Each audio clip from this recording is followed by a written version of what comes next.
The Switch 2 could be launching on May 9th, according to a rumor by Hidden Power Podcast. This is also being circulated online in a multitude of places.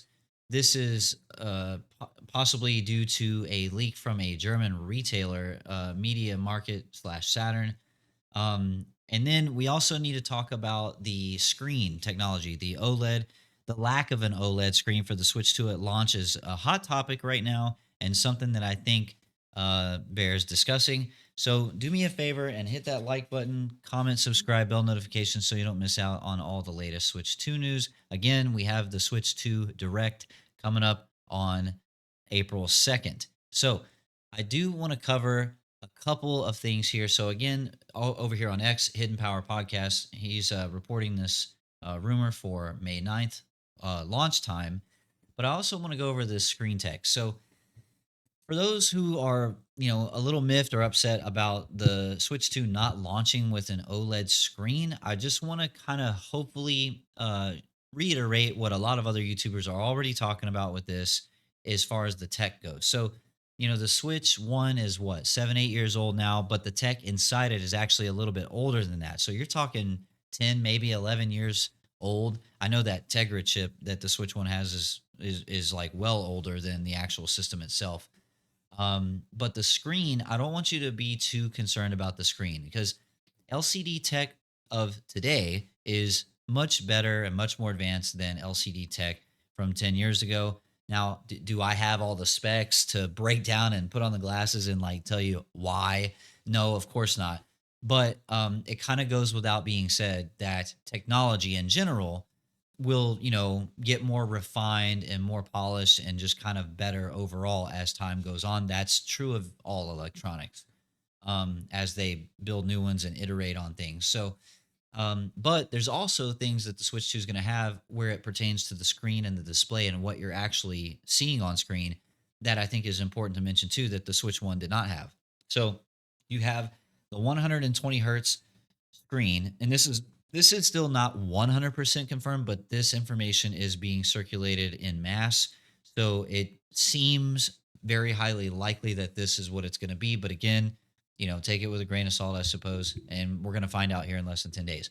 But the 120 hertz LCD screen, that means that games that can support up to 120 frames, you're going to be able to see that and experience that. And it's going to be very fluid, very nice. If you've played on any mobile games on your phone or any handheld gaming devices that have the 120 hertz feature, it is buttery smooth. It's really great. It's kind of cool that the Switch 2 will have that. Now, this other thing here, the variable VRR is variable refresh rate. So what this means is like every game is, and game developer, they're going to target a certain maximum FPS for their game. A lot of games target 60. That's kind of the standard. Some games are still in the Stone Age with 30 frames a second, but that's kind of case by case basis at this point. But having the console have the ability to do variable refresh rate gives the developers on a hardware level wiggle room to um, make different targets based on different parts of their games. So if you're targeting something for a cinematic at let's say 40 frames a second, but then during gameplay and combat, you're targeting, 60 frames or even 120 if it allows it. This hardware is going to give them more flexibility in this area. And this is really important. VRR is kind of like you don't see it everywhere on every piece of hardware that's gaming related, of course, but it is becoming more normal and it's a really good thing. So if the Switch 2 does indeed end up having this, I think it's going to be great. HDR support, look, it's great that it has it. Not all games are going to take advantage of high dynamic range, but of course, the ones that do, it always looks gorgeous. And some of these games can really flex what they're capable of. Now, the other data here it says is 3 teraflops docked and 1.5 teraflops handheld. Um, the one thing that is for sure is that it's going to be more powerful in docked. I mean, I'm almost certain. Geez, I have my Switch One here, and I'm almost certain that the same thing is true with this. Like docked, I think it's docked. You can get 1080p on this thing, but In handheld, I think the max is 720p. Y'all can correct me if I'm wrong in the comments.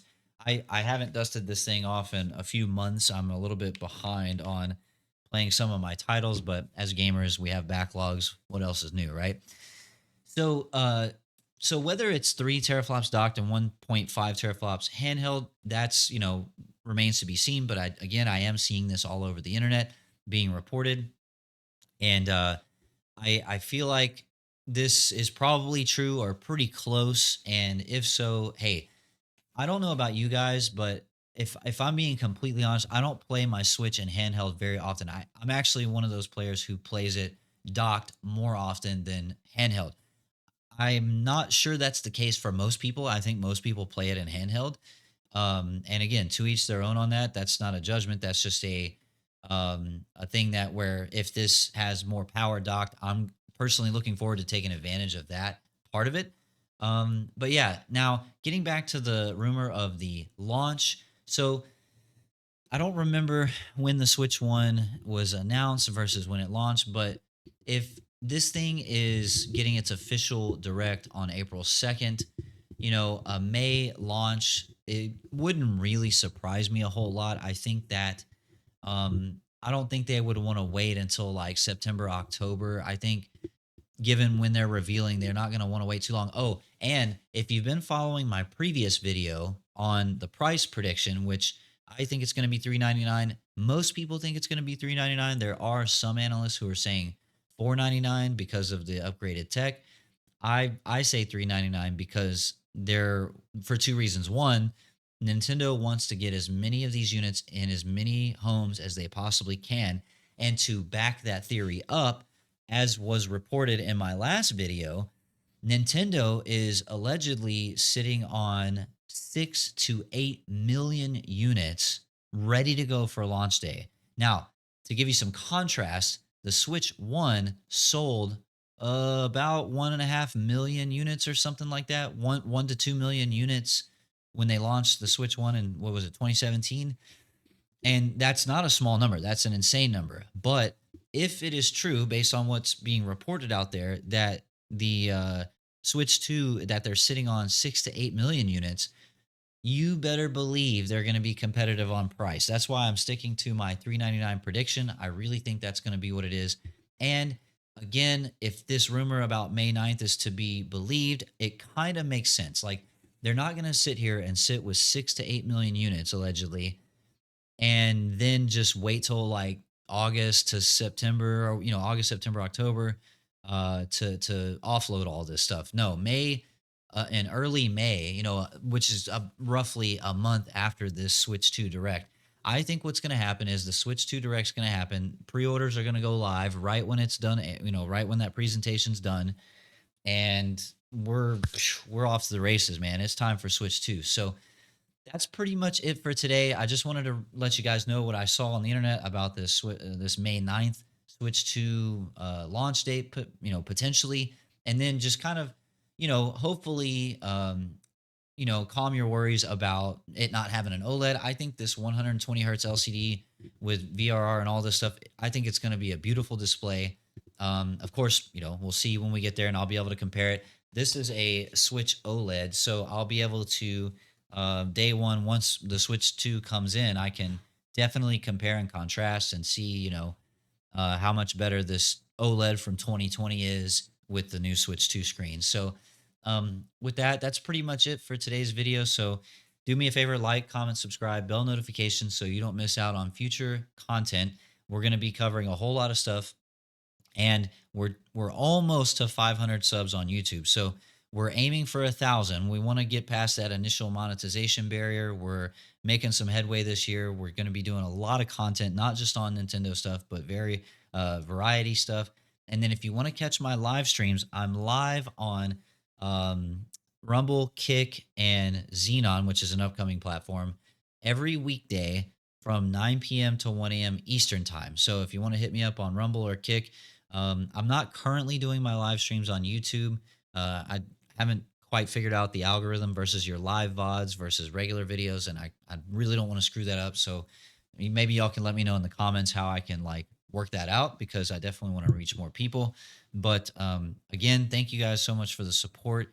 It's been incredible lately. And 2025, we're going to be doing a lot of content. So, again, for more Switch 2 stuff and all things variety gaming, go ahead and hit me up, hit that like. We'll see you soon, man. Have a good one. Helmet Fire.